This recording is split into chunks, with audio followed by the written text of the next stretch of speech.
guys, sorry for my hair mess. I just seriously woke up. I kind of woke up a little later than I wanted to.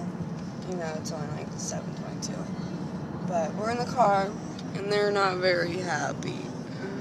They were getting neutered today. No, it's so sad.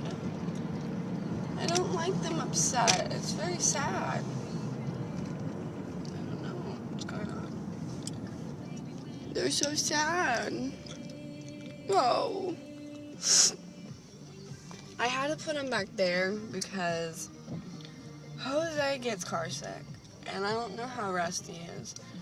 So I don't want, if you can see I have pink stuff all over. I didn't want it all over.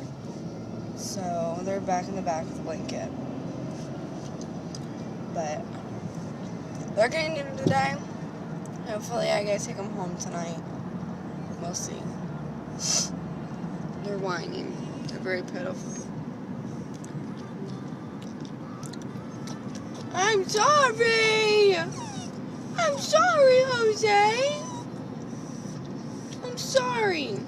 If you throw up on the blanket. Not on the floor either.